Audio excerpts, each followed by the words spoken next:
Mesdames, Messieurs, peuple congolais, pourquoi le moratoire du stade d'humanité pendant la dictature de Sassou et d'Nguesso au Congo-Brazzaville? Mesdames, Messieurs, avant de lancer cet appel anthropologique, que je qualifie d'universel, parce que cet appel va toucher tout le monde, de l'échelle congolaise à l'échelle sous-régionale, continentale et planétaire. Mesdames, Messieurs, avant de lancer cet appel anthropologique pour le moratoire du stade d'humanité pendant la dictature de Sassou et d'Nguesso au Congo-Brazzaville, je vais d'abord commencer par vous expliquer qu'est-ce que c'est le stade d'humanité. Puis, j'expliquerai qu'est-ce que c'est la dictature de Sassou Nguesso. Et enfin, vous étayez d'abord le moratoire, puis les enjeux de ce moratoire. Mesdames, Messieurs, le stade d'humanité est d'abord ce qui nous distingue fondamentalement des animaux. Bien entendu, nous avons des caractéristiques physiques ou morphologiques. On voit que ça c'est un humain, ça c'est un animal. Pour le voir, il ne faut pas rester en ville parce que dans le milieu urbain, on ne se rend même pas compte de ce qui est humain, qui est animal. Allez seulement, vous allez quelque part en Sibérie ou dans la jungle ou quelque part, vous avez plein d'animaux, et où il y a un seul humain. Il vient dans une sorte de prairie ou de steppe ou de toundra ou de savane ou autre. Ah tiens, il y a un humain là-bas. Et là, il y a les animaux. Donc, c'est l'identité que vous pouvez reconnaître que vous êtes humain qu'avec la nature.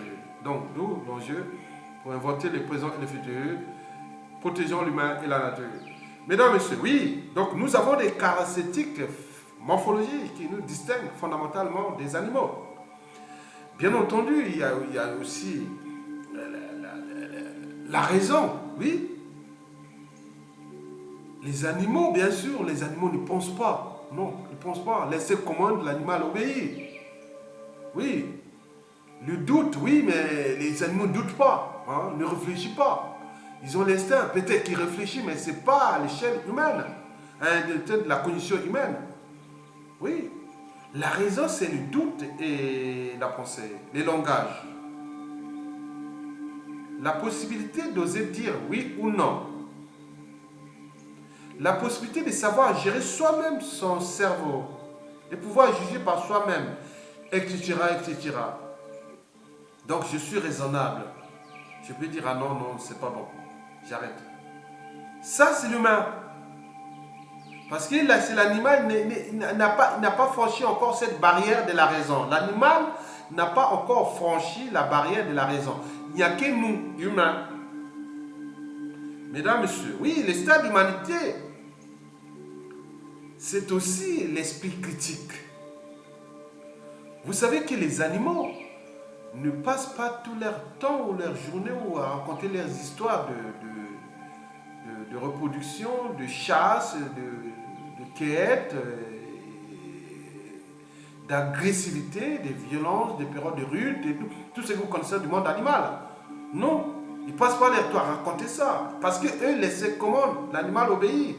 L'animal est l'incarnation d'une totale servitude à la nature. Alors que nous, humains, nous sommes affranchis du déterminisme naturel. Mesdames, Messieurs, oui. Bon, la critique, oui, la critique aiguise l'intelligence et l'éveil des consciences d'ailleurs. Parce que celui qui n'accepte pas la critique, l'autocritique, n'avancera jamais. Bien entendu. Parce qu'on crée dans la critique.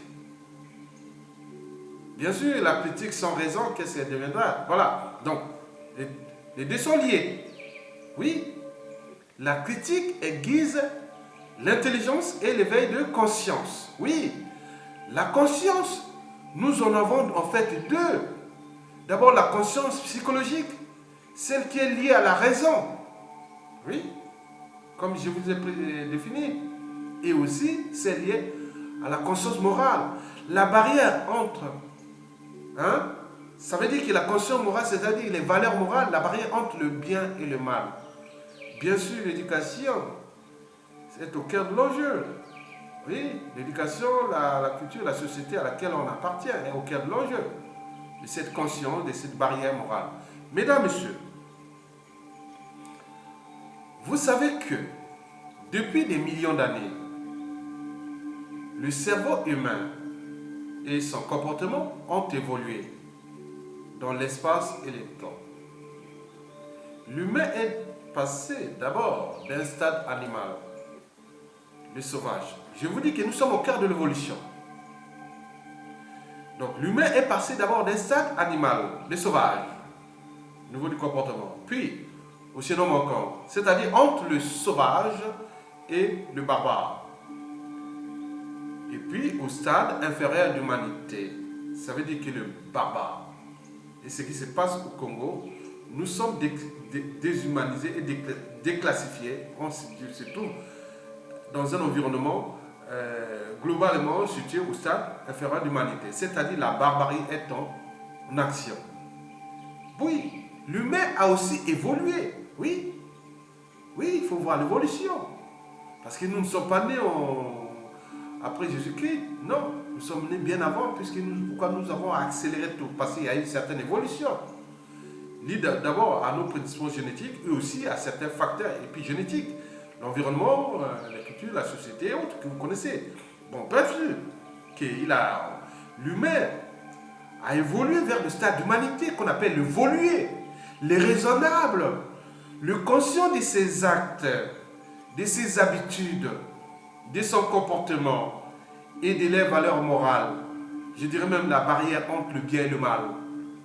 Mesdames, Messieurs, oui, le stade d'humanité commence d'ailleurs par le respect de l'intégrité physique, de la dignité et de l'autonomie de la personne humaine. Et tout en cherchant à faire ressortir et analyser le contenu, je dirais, social, politique, moral et philosophique du caractère sacré de la vie humaine.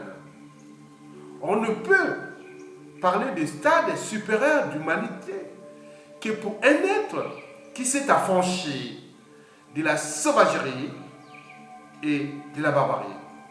C'est-à-dire, on court et où on devient d'être civilisé.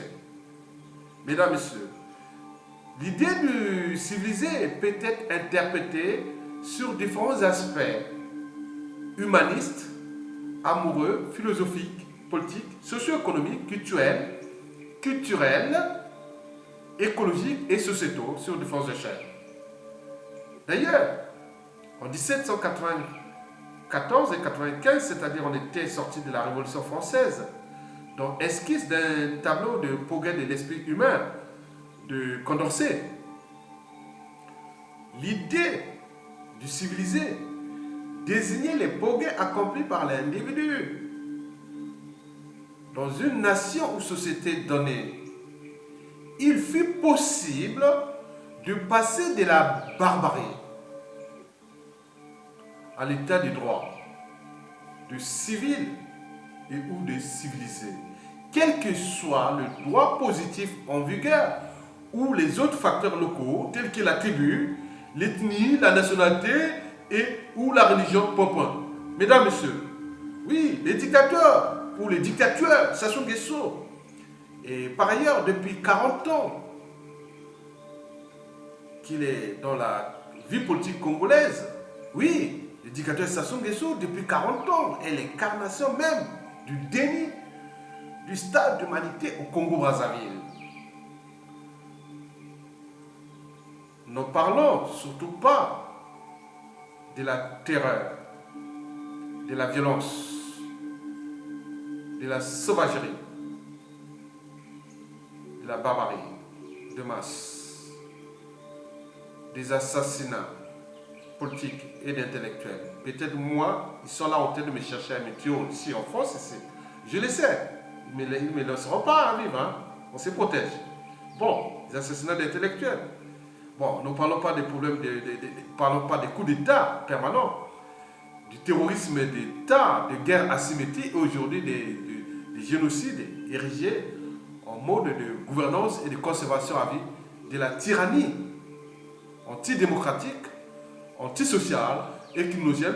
Oui, bien sûr qu'il est souhaite à vie, puisqu'il croit qu'il est éternel, il est Dieu, il est... Voilà. Non, l'être est, et non être n'est pas. Mais nous sommes dans les cycles de vie, énergie matière. Nous avons des cycles de vie biologiques. Oui, ça tout ou tard va disparaître. Voilà. Mesdames, messieurs,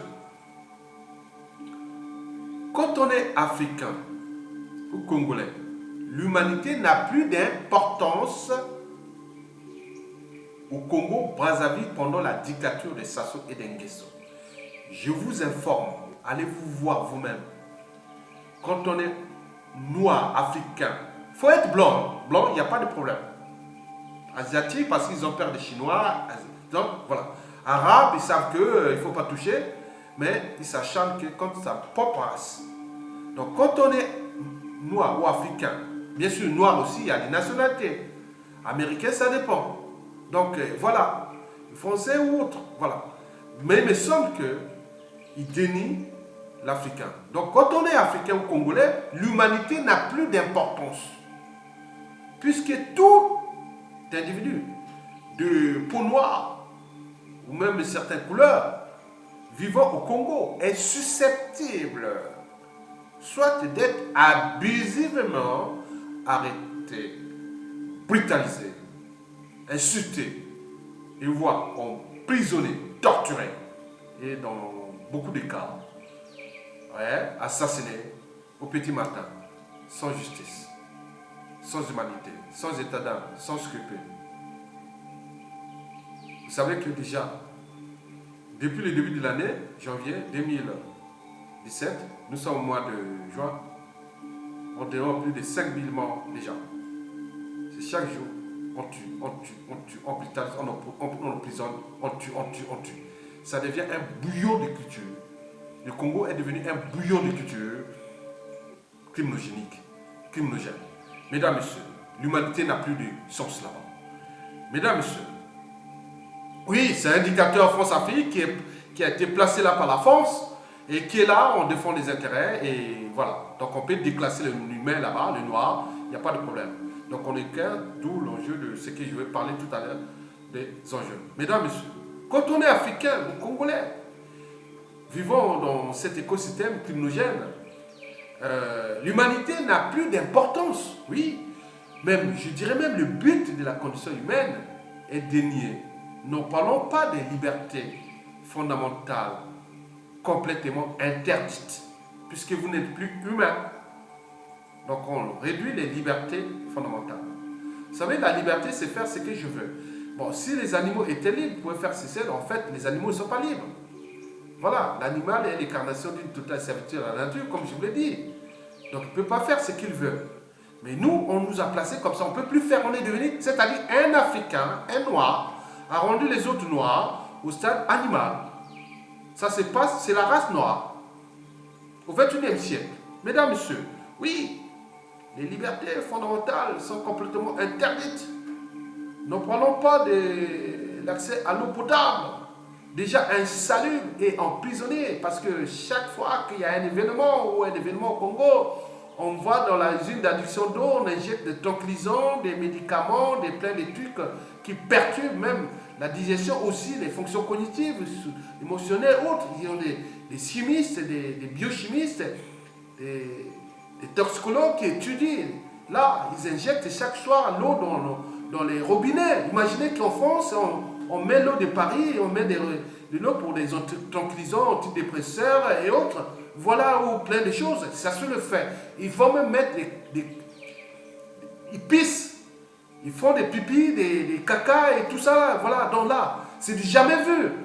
Plusieurs articles ont été reliés sur ça. Mais le monde aurait des cadres, ils voient. Moi, je ne sais pas, au Congo, il n'y a pas que les Congolais, il y a aussi des Blancs, des Asiatiques, je ne sais pas qu'est-ce qu'ils boivent là-bas à Brazzaville, ces gens-là. qui sont là, qui sont accrédités au Congo, représentant des organisations internationales. Mais il y a un problème de conscience déjà. Mesdames, messieurs, oui, l'eau déjà empoisonnée, et la nourriture et les médicaments d'ailleurs, parce qu'il y a des faux médicaments, on prend des choses, on fabrique des faux médicaments, vraiment n'importe quoi, et on donne aux habitants, voilà, aux populations. Donc les gens devenaient des maladies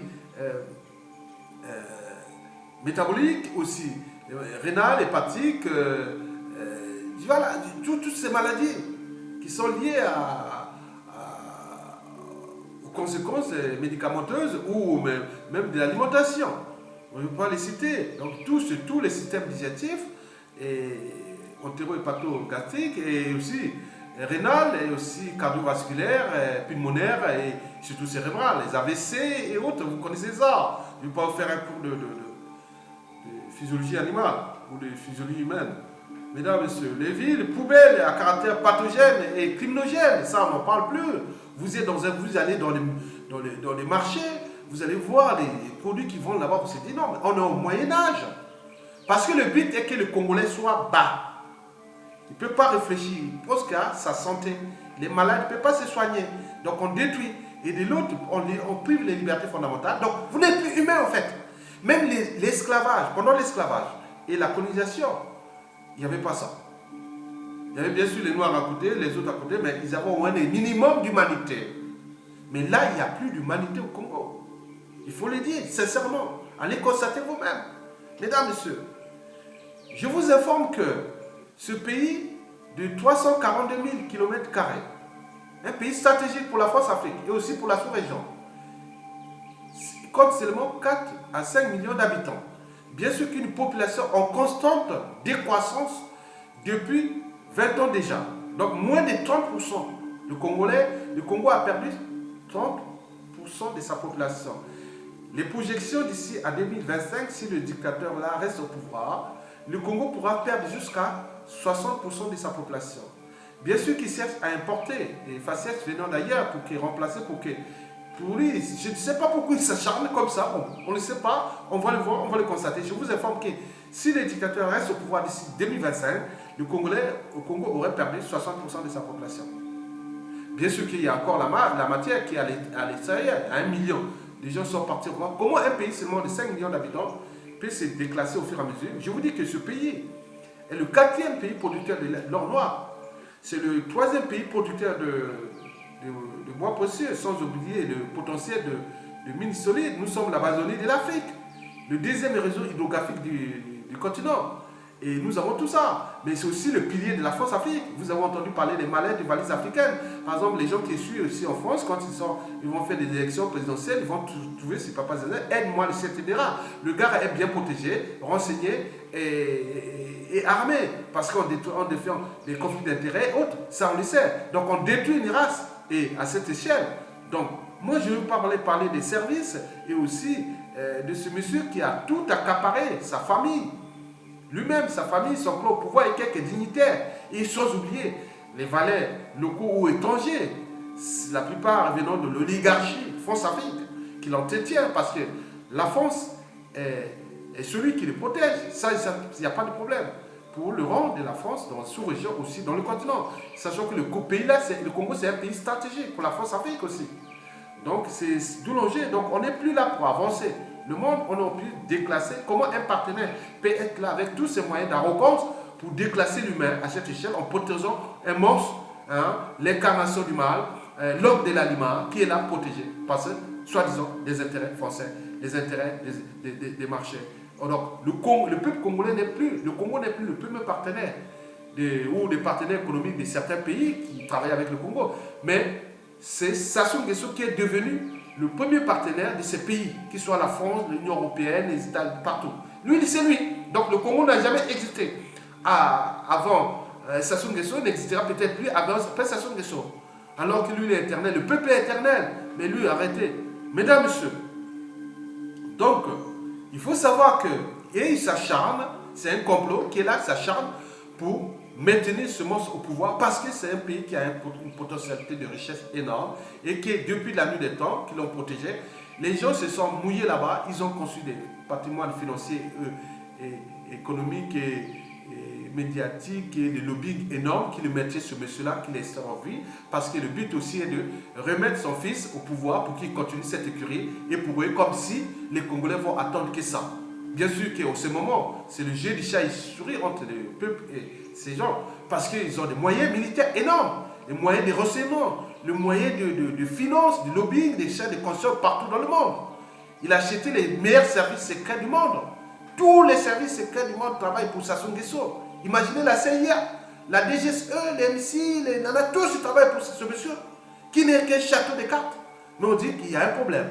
Parce que quand c'est flou, il y a un loup. Qu'est-ce qui se passe là-dedans? Mesdames, messieurs, oui, le Congo-Brazzaville, un peuple aux arrêts, 90% de la population affamée, fliquée, traumatisée, brutalisée, endeuillée, sont tous dans la merde totale. Et personne n'en parle. Oui, je vous informe un truc qui s'est passé. Parce que le monsieur est bien soutenu parce que c'est un garçon, hein, un enfant d'un ami, c'est un métis. Il était avec sa copine blanche, quelque part à Paris, dans les beaux quartiers. Là, il a vu venir dans un restaurant, en homme mort, il y avait des blancs entre eux.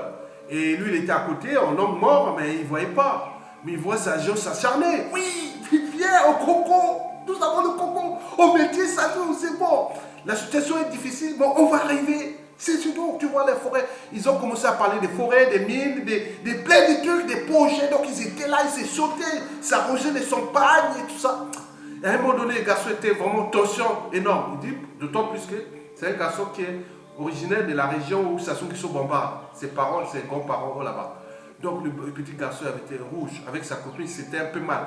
La copine, même s'il est informée, elle était un peu en malaise parce que les gens, c'est vraiment une arrogance quoi. Ils étaient contents, ils se sautaient, ils disaient, oh, oui, oui, ça peut massacrer les Noirs, on s'en fout, on a les moyens, il faut continuer, il faut l'encourager, voilà. Ils étaient vraiment, ils arrangeaient les campagnes, c'est une arrogance. Donc vous voyez là, vous êtes à l'ambassade du Congo à Brazzaville, à Paris, et tout ce qui passe là. Donc il y a des gens que le pays est sous occupation. Donc il y a des gens ils sortent, voilà. Notre pays est vendu à la découpe, des forêts, de toutes ces mines et tout ça. Donc ça va être tout vendu. Et nous sommes là en train de constater, parce que Sassou Nguesso est en train de déclasser, mais on dit quelle haine envers sa propre race. Donc voilà, quel noir peut être aussi la haine totale. Voilà, parce que s'il y avait des moyens, par exemple, des armes non conventionnelles, Sassou Nguesso a demandé de détruire tout le Congo, les races noires, Sassou peut le faire. En ce moment, il est en capacité, il veut, il pourra. Même s'il est en train d'utiliser par les moyens des villes poubelles, des villes pathogènes et des conditions humaines exécrables, il est en train de déclasser, les populations sont en train de diminuer tous les jours. Hein? Donc vous êtes là en train de parler vos problèmes de tribalisme, de nord, sud, est, ouest, des dignitaires, des points. Non, nous sommes devenus des esclaves de Sassou et de Nguesso.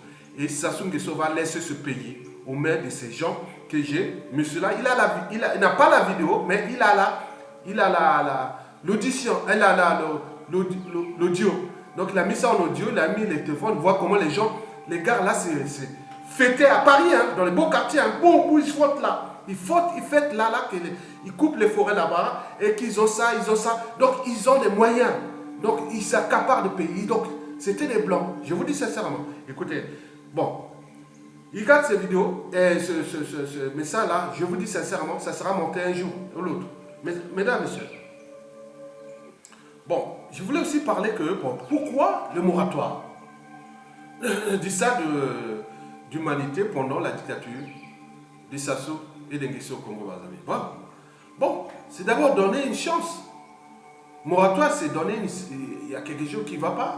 Donc il faut donner une chance, ou une deuxième, ou troisième, ou quatrième chance. Souvenez-vous qu'après la conférence nationale, nous connaissons les personnages de Sassou Nguesso 1. Déjà avant Sassou Nguesso 1, ce qu'il a fait entre 1970 à 1979, en passant par l'assassinat de son mentor, le président Denis Marien Ngouabi, qu'il a tout donné jusqu'à l'assassinat, alors qu'il a donné un poste de ministre de la Défense et de la Sécurité. Vous voyez les conditions que le commandant Marien Ngouabi est mort, assassiné le 18 mars 1977. Et tout ce qui s'en est suivi des assassinats de l'ex-président Massamba Deba, le cardinal Émile Biayenda et tous ces gens-là, ces pauvres gars qui étaient là au mauvais moment, au mauvais moment et au mauvais endroit face à Saint-Délibé, qui avait un pouvoir. Vous voyez les pouvoirs, quand vous avez le pouvoir politique là, avec les moyens de l'État, vous voyez comment quel désastre si vous laissez ça à un malade, à quelqu'un qui est taré, ou quelqu'un qui a des problèmes psychologiques et autres. Et vous voyez, donc, ce qui va arriver, je vais vous parler tout à l'heure, mesdames et messieurs. Donc, en 91, on fait au Front National, Sassou Nguesso a fait les élections, Sassou Nguesso est battu en 92. Nous, on l'a laissé une chance, voilà.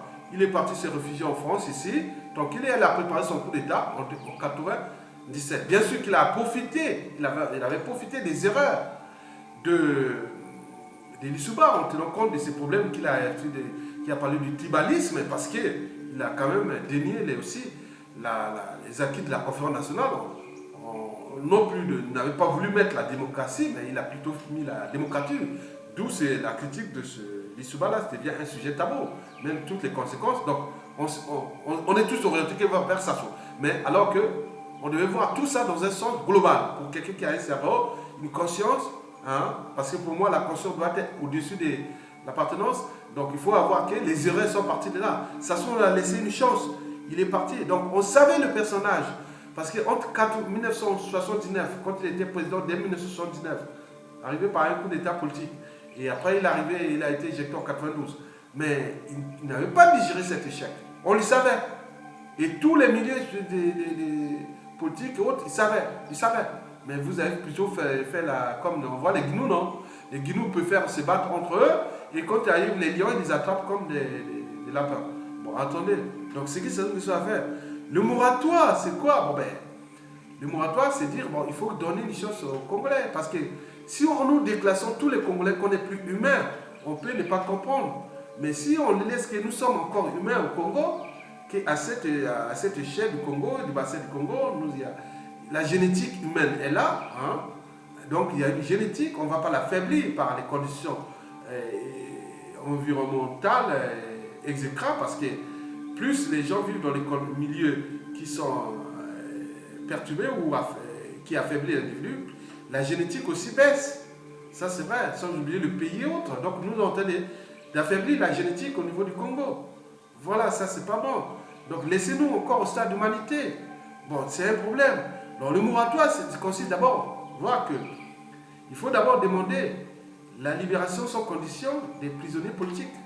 Parce qu'il y a un président élu, le général Mokoko, qui a été élu, que Sassou Nguesso par son stade inférieur d'humanité l'a brutalisé en accord avec la France-Afrique, incarné à l'époque par le président François Hollande, qui avait dit Sassou Nguesso, voilà, dis-moi, donne-moi tout ce que tu peux nous donner pour ton pays à la France, nous on te permet de changer ta constitution et massacrer ton peuple.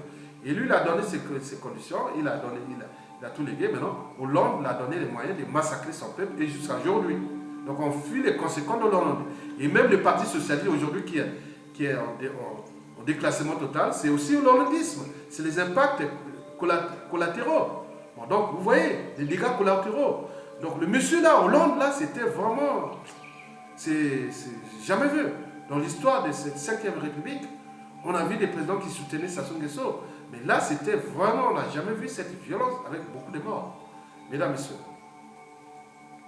Donc, le moratoire consiste d'abord à demander d'abord les arrêts de la guerre asymétrique et du terrorisme d'État dans le pôle, la région du pôle. Et en même temps, en demandant de mettre une résolution au niveau des Nations Unies pour qu'il y ait un couloir humanitaire, que les gens voient qu'est-ce qui se passe là-bas, parce que c'est tout un département qui est bloqué. On ne peut pas rentrer là-bas et sortir comme ça. Je vous dis que ce terrorisme d'État et ce génocide ou cette guerre asymétrique fait suite à un hold-up électoral que Sassou avait perdu parce qu'il a eu que 8%. Et en proclamant les élections à minuit, à 3 h du matin, bien avant les élections, il avait déjà coupé toutes les télécommunications, Internet, téléphone, tout ça. Et après, en proclamant les résultats et autres. Malgré tout ça, le peuple n'a pas obtempéré à ces injonctions tenant à faire déjouer l'expression générale. Mais le peuple a dit non à lui. Mais il n'a pas accepté ça, il s'est acharné maintenant contre cette région qui avait été hostile, majoritairement hostile contre sa tyrannie. Et donc là, il y a une guerre là qui est alimentée. On parle des mercenaires venus de toute la sous-région, hein, qui se sont alimentés, et aussi des moyens d'intelligence des mercenaires israéliens et aussi français qui nous donnent des moyens d'intelligence. Et ceux qui utilisent des armes là pour aller bombarder les populations sont des Ukrainiens. Donc il y a tout un marché là juteux qui est là pour déclasser l'humain là-bas. Donc on bombarde et même les résolutions des Nations Unies, on n'en parle pas parce que soi-disant nous sommes dans le précaré français. Donc c'est la France qui peut demander une résolution au niveau des Nations Unies. Donc sachant que la France est au Conseil de sécurité des Nations Unies. Donc si la France ne le fait pas, donc on le comprend qu'on ne peut pas être jugé avocat. Parce que face à la justice, si on choisit la neutralité, c'est qu'on est du côté de l'oppresseur, l'agresseur. Donc là, il me semble que la France est du côté des Sassou Nguesso. Donc c'est que les analystes et tout le monde le sait. Mesdames, Messieurs, oui, l'arrêt de bombardement dans le pool, couloir humanitaire, libération des prisonniers politiques et aussi, surtout, mettre des solutions pour que le gars là soit mis hors d'état d'aimer. Mais ça, c'est le peuple.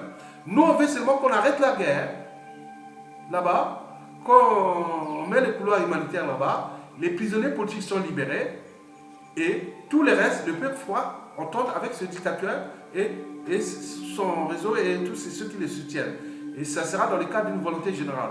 Mais dans tous les cas, on ne veut plus voir ce monsieur-là à la tête de l'État congolais. Bon, moi, sa place est la CPI. 100%. Pour les besoins de sécurité du pays et pour les enjeux des générations actuelles et futures. Et pour les autres, ils cherchent à l'assassiner. Moi, je ne suis pas pour là. Donc les gens disent que si on trouve Sassou Nguesso, il finira sa vie comme soit Samiendo ou Tchescu voilà. Donc moi, je ne suis pas pour la mort. Mais il me semble qu'il a fait trop de mal à assassiner les gens. Bon, je ne peux pas rentrer dans cette toile. Moi, il doit assumer ses responsabilités et répondre à la justice et aller à la CPI.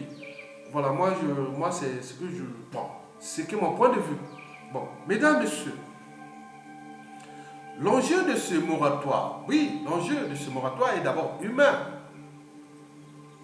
Pour construire un monde meilleur, il faut d'abord penser à l'individu. Il faut réformer l'individu, d'abord. Il me semble que les mentalités, les habitudes et les consciences et les valeurs devenues antisociales et surtout criminogènes au Congo deviennent le danger de la survie de ce pays à l'échelle nationale. Parce que tout se passe dans la tête.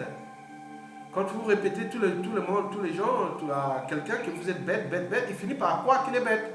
Si on finit par vous répéter que vous êtes barbare, ou vous venez... Voilà, donc c'est des réflexes. Il y a des réflexes innés et aussi des réflexes acquis.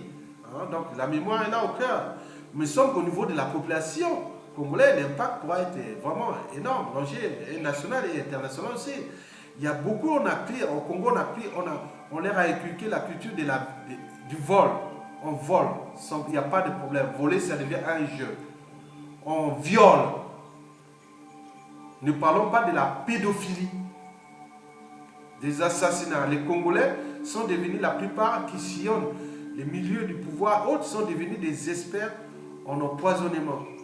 Vous croyez que ces gens, en fonction de ça, ils sont là, ils sont même en France ici. Ils cherchent à nous empoisonner ici en France. Ils se promènent avec des molécules, des cyanures et tout ça pour chercher à assassiner les résistants ou les dissidents ou les opposants, qui soient de manière intellectuelle ou politique, à ces régimes. Donc c'est ce qui nous a tués, on le sait. Bon, donc ils sont devenus des experts de ça. Mais sans oublier aussi comment on appelle ça, la violence. Demain, il y aura des violeurs, la violence conjugale. Il y a des gens qui sont traumatisés parce que c'est dans le cerveau. Tout n'est pas dans le cerveau, nous en avons trois. Le reptilien, les cerveaux des sensations, où arrivent toutes les informations des cinq sens. Nous avons le milieu, c'est-à-dire les systèmes limbiques, les cerveaux des émotions et de la formation de la mémoire. Après le gros, du contexte qui joue l'intérêt, les grilles d'analyse, la conscience. Donc nous avons un cerveau qui est en bas, qui est le subconscient, les conscients, et celui qui est au milieu, le subconscient et celui de la conscience. Mais tout c'est lié en fonction des éléments et des informations par rapport à l'histoire, la psychanalyse, la psychologie, l'environnement, tout ça. Donc il y a des gens, nous sommes dans un millier composé de criminels. et qui beaucoup sont encore au Congo, vivent au Congo, et beaucoup viennent ici, migrent parce qu'on envoie ici pour attaquer les opposants, et d'autres, pour des raisons, ils se barrent, ils se retrouvent ici.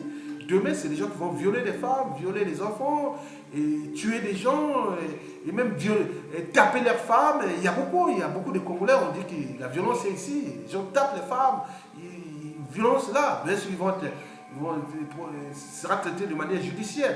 Mais qu'est-ce que ça peut faire si ça devient... Voilà, donc vous voyez déjà ça. C'est déjà les conséquences. L'enjeu est déjà là. Donc, préparer le monde de demain, d'abord, il faut réformer l'individu. Il faut que nous cherchions à faire ça parce qu'au Congo, là-bas, il n'y a pas de problème pour le moment. Ils sont contre eux là-bas, ils sont têtus, ils tapent les gens, ils tuent les gens, il n'y a pas de problème puisque quand la tête est pourrie. Parce que dans une organisation, qu'elle soit État, entreprise ou association, c'est celui qui a la tête qui en est responsable. Si vous avez un criminel à la tête d'un pays, vous aurez toujours la criminalité des chefs, ça va en haut, vers en bas. Donc c'est ça, là, il n'y a pas de problème. Là, on ne peut rien contrôler au niveau de la criminalité là-bas. C'est la loi du plus fort, la loi de la jungle. Voilà, bien sûr que comme les esclavagistes ou même les colons disaient à l'époque, au 16e, 17e, 18e siècle, est-ce que l'Africain est humain? Est-ce qu'il a une âme? Est-ce qu'il a une conscience? Et ça se vérifie aujourd'hui à cette échelle. C'était des bonnes interrogations. Nous on s'est dit, bon, avec tout ce qu'on nous a légué depuis l'esclavage jusqu'à nos jours, au 21e siècle, de la civilisation, des droits, de la dignité humaine et tout ça. Mais nous ne sommes pas en capacité cognitive et sociale, même culturelle, de repenser ces enjeux-là. Il y a un problème. Est-ce que nous sommes humains à cette échelle? Pourquoi nous laissons libre cours à un individu continuer à massacrer tout le monde? Et nous sommes là en train de ne pas le constater. Même au niveau de la communauté, des diasporas africaines partout, on regarde, on voit qu'au Congo, on est en train de déclasser l'humain.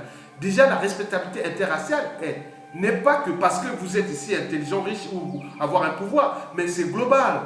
C'est l'image de ce que ce monsieur-là fait là-bas en Afrique et d'autres indicateurs en Afrique impactent sur notre image, notre réputation, ici en Occident, ailleurs dans le monde. D'où l'enjeu de ce combat aussi, qui est l'enjeu de la respectabilité interraciale. Mesdames, Messieurs, oui, l'enjeu est aussi politique. Voyez, Sassou Nguesso a fabriqué des futurs Sassou Nguesso puissance 10, puissance 100, puissance 1000. Oui, ils sont en dormance.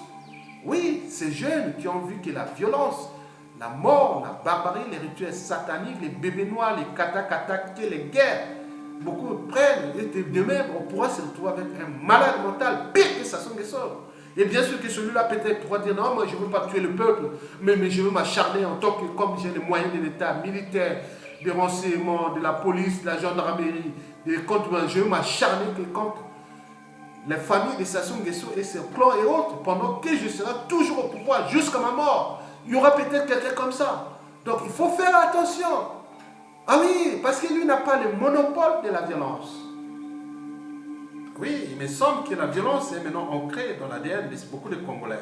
Et donc ces éléments qui sont en puissance 10, 100 et en dormance, qui attendent un moment, c'est peut-être pas... Imaginez que 57 après l'indépendance, on aurait pu avoir Sassou Nguesso 2, c'est-à-dire déjà 32 ans après l'indépendance, on aurait pu fabriquer ces Sassou. Donc vous voyez déjà qu'il y a déjà. Donc il faut faire attention. Toute chose a un début et une fin.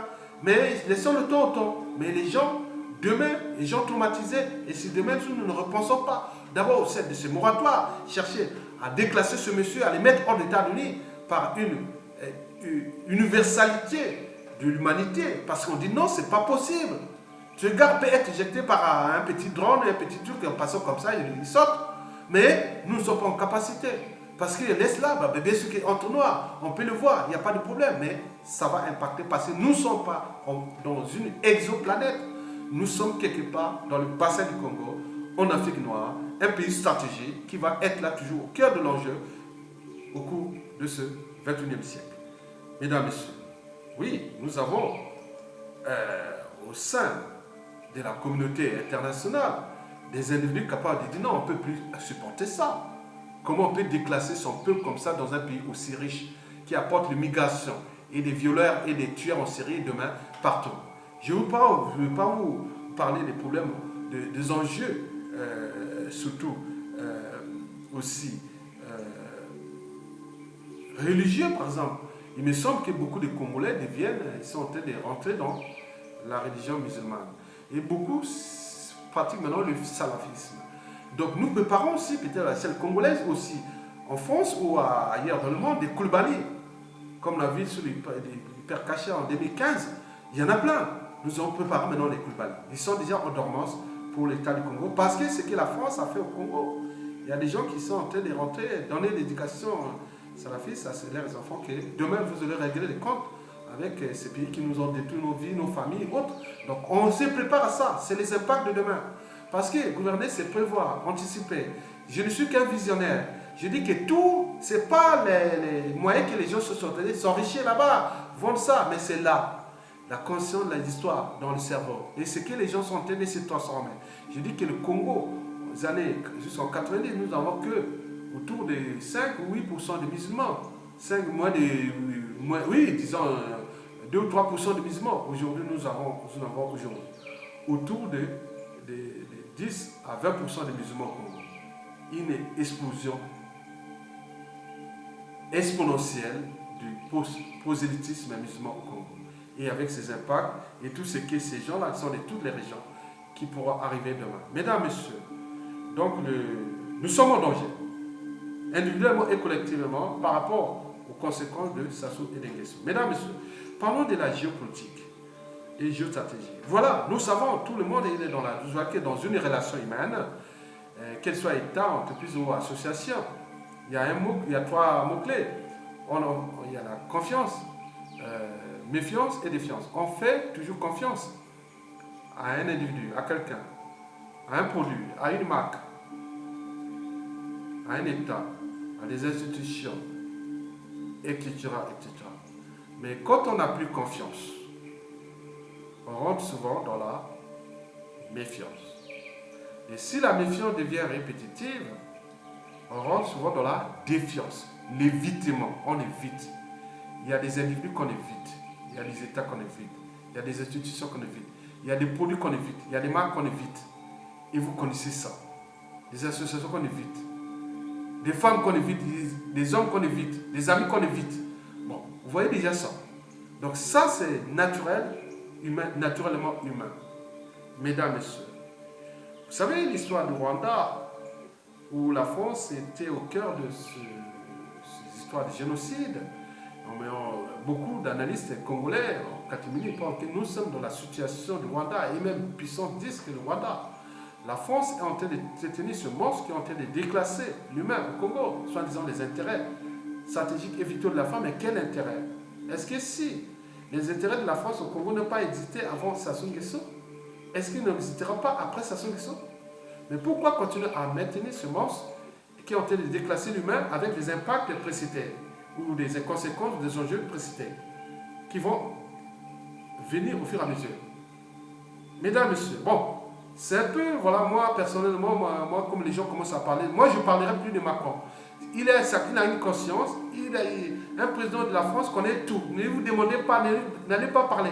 Un président d'une 5e puissance comme ça, il a tout, il a toutes les informations. Vous savez, le président, lui, il fait que les arbitres, des arbitrages, des positionnements, il prend des décisions autres. Il reçoit des fiches. Les fiches de Macron viennent de tous les services de son gouvernement. Et des services administratifs et tout. Il a tout. Il fait la synthèse autre. Donc pour le Congo, il connaît tout de A à Z. Il connaît qui nous sommes ici. Donc arrêtez d'aller vous pleurer. Moi, personnellement, bon, j'ai un petit frère qui est officier supérieur dans l'armée, hein, gars, plus de commandant. Bon, il a le même âge que Macron. Moi, je ne vais pas là. Je ne vais pas aller faire les trucs, aller pleurer. Non, non, je ne vais pas pleurer. Non. C'est vous-même, Congolais, qui devez prendre votre responsabilité. N'allez pas pleurer. On dit, oui, Macron a fait ça, maintenant on a pleuré avec Hollande, on a pas fait. Mais attendez, arrêtez, c'est votre responsabilité. N'achetez pas votre liberté, ni votre dignité. Il faut agir. Il y a un monsieur qui est au Congo qui nous tenu déclassés. Le monde entier nous a zappé. On demande un moratoire, s'il va l'appliquer, ok, mais s'il ne l'applique pas, bon, c'est pas grave, il est dans notre état d'esprit. Ça veut dire que nous tous, on devient des sauvages et des barbares. Et quand ça va se terminer, à ce moment, on pourra être reclassé au stade d'humanité. Donc, à ce moment, prenez tout Congolais qui vit dans cet écosystème congolais comme au stade animal. Vous n'êtes plus humain. Vous êtes au stade animal. Donc, arrêtez de Et vous pleurez pour vous connaître votre lâcheté et votre indignité. Mesdames, messieurs, oui, l'enjeu aussi écologique. Vous voyez que le monsieur là-bas qui était dans son tout, il s'agit, bah oui, on est au Congo. Il y a des gens qui frottent les mains, ils savent. Oui, même ceux qui échouent ici, ils sont tous devenus des conseillers, des dictateurs là-bas, des lobbyistes, des avocats d'affaires, des affairistes. Tout là-bas, c'est la papa Zanza. Protège-moi de cette rats. Demain, si on a perdu l'élection ici, on va le faire. Donc, entre eux, c'est une écurie, c'est des oligarchies, dans une immoralité totale. Parce que ce système force-Afrique ne se passe pas dans le monde anglophone. Bien sûr que l'Angleterre s'est affranchie de l'Afrique anglophone depuis sa décolonisation. Bien sûr que l'Angleterre est toujours là, en action, il agit, il fait les marchés, il laisse la politique libre, les gens choisissent leur président, même s'il y a des différences anthropologiques endogènes. Par exemple, au Zimbabwe ou autre, l'Angleterre ne va jamais dire non, mais je maintiens Mugabe ou que je vais laisser Mugabe ou Museveni en Ouganda. Autre. Non, c'est un truc endogène. Il ne peut pas le faire. Mais ailleurs, il y a la liberté, il y a la démocratie. Non, donc, l'Afrique anglophone, c'est l'espace où il y a plus de démocratie. Donc, plus de dynamisme, moins de bureaucratie. Autre. Mais nous, en Afrique francophone, on est déclassé, déshumanisé, décivilisé. Et par qui? D'abord par nous-mêmes, parce que le néocolonialisme en Afrique francophone est d'abord entretenu par les élites, soi-disant cadres civils et militaires. C'est d'abord ça, parce qu'on ne vient pas prendre mes affaires dans ma maison comme ça. Donc voilà, donc, la clé de la maison, c'est d'abord vous-même. Mesdames, Messieurs, l'enjeu écologique, donc on va découper nos forêts et qui va avoir des perturbations parce que nous sommes les deuxièmes poumons d'oxygène de la planète qui impacte, qui ont dit que quand on coupe les bois dans le bassin du Congo, ça veut dire qu'on prépare des cyclones qui arrivent aux États-Unis parce que nous sommes les régulateurs. Nous sommes le golfe de Guinée, donc on régule le climat planétaire à cette échelle. Donc demain, il y aura des impacts sur soi-disant le réchauffement climatique, c'est-à-dire ce que nous allons subir. Donc ça, il n'y a pas de problème. Moi, en terminant, je voulais seulement dire au niveau culturel, je pense que nous allons rentrer dans une folie d'expansion de l'islam au Congo et aussi des Congolais qui vont se convertir à l'islam et avec les mouvements salafis qui aura des impacts demain. Bon, mesdames, messieurs, je pense que Sassou Nguesso n'est pas éternel. Toute chose a un début et une fin. Oui, toute chose a un début et une fin. Sassou Nguesso n'est pas éternel. C'est le peuple, oui. Donc, en ce moment, nous faisons le jeu du chat et de la souris. Celui-ci s'est accaparé de tous les moyens de l'État. Les armées, la police, le renseignement, les comptes publics, la diplomatie, tous les moyens d'un État et de manière illégale et abusive, autoproclamée d'abord. Et aussi, il faut le dire qu'au niveau de la conscience humaine, donc il n'y a plus de moralité, il n'y a pas de moralité politique en fait. Quand on voit ça, on l'accompagne. Beaucoup l'appellent président. Mais nous, au Congo, on l'appelle plus président. Donc on l'appelle, c'est monsieur président autoproclamé, dictateur autoproclamé. Voilà, donc ça, il faut le voir. Mais l'avantage, c'est que ce qu'il fait là, il n'a pas le monopole. Demain, vous imaginez que nous allons nous accaparer de ces moyens. Donc battez-vous pour s'accaparer de ces moyens de l'État. Et à ce moment, nous allons d'abord récupérer ces gens-là. Et les utiliser d'ailleurs. Donc battez-vous pour récupérer de ces moyens de l'État. Et après, nous allons utiliser ces moyens, ces gens-là. Et pour celles qui viendront, président, mais ce sera de sa conscience de dire, est-ce que je vais punir les Sassou et les Nguesso ou les restructurer, les réformater, et d'où l'enjeu aussi de l'unité nationale. Donc il faut tout repenser. On a eu un président élu, Mokoko, qui devait faire la synthèse. Il a été emprisonné par un nordiste, alors qu'on le pouvoir devait être gardé contre les nordistes. Mais non, c'est pas vrai. Sassou Nguesso a emprisonné un nordiste, et qui est contre les nordistes d'ailleurs. Il faut le dire, Sassou Nguesso est contre les nordistes, pas que contre les sudistes. Donc il défend ses intérêts. Que vous soyez du nord, du sud, ça ne sert à rien. Donc tous ceux qui viennent comploter qu'il y a des problèmes de nord, sud, ouest, ils se trompent. Parce que sinon, Marine Gwabi, dans les cieux là-bas, nous vous dirons quoi le contraire, qu'il a été trahi par les nordistes. Lissouba d'ailleurs, il dira aussi, ah oui, n'a pas été trahi par les nordistes, mais par les sudistes. Et parlons même loin, Yombi Opango,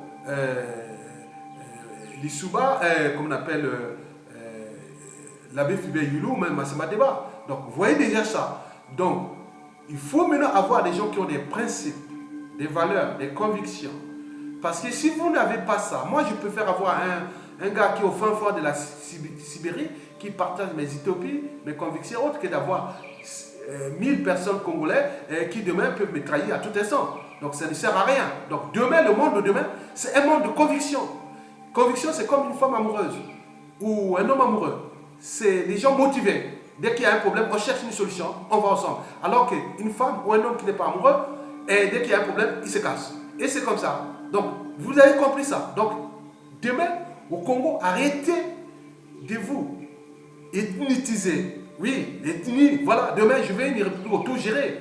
Donc, on va depuis les zones ethnocentriques, là, vers l'État fédéral. D'où l'enjeu de repenser ça pour que les pouvoirs soient autogérés depuis les zones tribales vers les zones fédérales pour que décliner ce tribalisme politique qui nuit gravement au projet de société, à l'idée même de la nation, de l'unité et autres, de l'idéal d'un État, d'une société à cette échelle congolaise. Parce que nous sommes dans un monde global, chercher à scinder ces pays en petits morceaux, nous serons tous broyés, étant donné leur topologie endogène. Nous sommes en capacité cognitive de penser, de repenser et surtout de structurer et de restructurer, enfin de manager des écosystèmes sociétaux et culturels sur différentes échelles, locales, régionales et nationales. Alors, ce n'est pas parce que vous aurez une partie, un pays d'une partie du Congo qui n'aura pas de dictateur dans votre pays nouvellement acquis. Non, sinon ça se saurait sur l'ensemble du continent. Il y a beaucoup de dictateurs. Il y a la sous-région. C'est pas parce qu'il y en a partout, dans toute la sous-région du bassin du Congo. C'est pas ça. Donc, chercher ces problématiques de partition, c'est déplacer des problèmes et aussi déplacer des solutions. Mais, dans tous les cas, nous devons rester à chercher à lancer cet appel sur le moratoire du stade d'humanité au Congo pour que nous puissions individuellement et collectivement retrouver le stade d'humanité au Congo-Brazzaville, qui est déjà déclassé, déshumanisé par la dictature la plus féroce, la plus antisociale et la plus criminogène du continent noir jusqu'au début de ce 21e siècle. Mesdames, Messieurs, je vous remercie et bon vent à tous. Restez humains, restez dynamiques. Nous allons gagner, le peuple va gagner. Ça, ce n'est pas éternel, c'est nous qui est éternel parce qu'il a des embrouilles avec 9 Congolais sur 10 qui dit 9 Congolais sur 10, il y a de la matière. Donc nous sommes là, cherchons tous les moyens à récupérer notre pays contre ce mauvais qui nous a déplacés là pour détruire l'humain à cette échelle. Mesdames, Messieurs, je vous remercie et à bientôt et bon vent à tout le monde.